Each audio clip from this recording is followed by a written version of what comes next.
দয়া করে রাজনৈতিক দলগুলোকে ইগনোর করে, অবহেলা করে, জনগণকে অবহেলা করে এমন কোন চুক্তি করবেন না যে চুক্তি বাংলাদেশের স্বার্থের বিরুদ্ধে যাবে।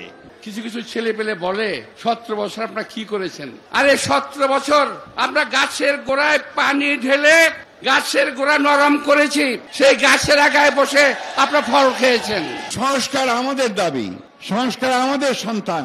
অবিলম্বে সমস্ত সংস্কার যেগুলো একমত হয়েছে দলগুলো, সেই সংস্কারগুলোকে আপনারা ইমপ্লিমেন্ট করেন, সেগুলোকে কাজে কাজ করেন, সংস্কারগুলো নিয়ে আসেন এবং দ্রুত নির্বাচনের ব্যবস্থা করেন। যেগুলোতে একমত হবে না সেগুলোর মধ্যে চার্টার অফ রিফর্মসকে সই করে তা পরবর্তী পার্লামেন্টে পাশ করার ব্যবস্থা করেন। আজকে বাংলাদেশের অস্তিত্ব নির্ভর করছে গণতন্ত্রের উত্তরণের উপরে, গণতান্ত্রিক ব্যবস্থায় যাওয়ার উপরে, ও সেখানেই আমাদের সমস্যাগুলোর সমাধান হবে।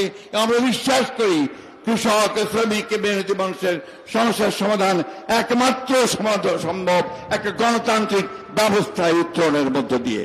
দয়া করে রাজনৈতিক দলগুলোকে ইগনোর করে, অবহেলা করে, জনগণকে অবহেলা করে এমন কোন চুক্তি করবেন না যে চুক্তি বাংলাদেশের স্বার্থের বিরুদ্ধে যাবে।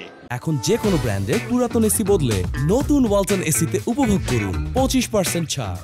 কিছু কিছু ছেলে পেলে বলে 17 বছর আপনারা কি করেছেন? আরে 17 বছর আমরা গাছের গোড়ায় পানি ঢেলে গাছের গোড়া নরম করেছি, সেই গাছের আগায় বসে আপনারা ফল খেয়েছেন।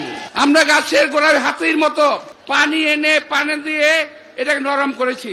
2 দিনেই হাসিনার পতন হয়ে যায় নাই। এরা যারা বলেন তারা মিথ্যার সাগরে বসবাস করেন, তারা সত্যি কথা বলেন না, তারা বিএনপিকে ক্রেডিট দিতে চান না, কিন্তু বিএনপিকে দেশের জনগণ ভালোবাসে।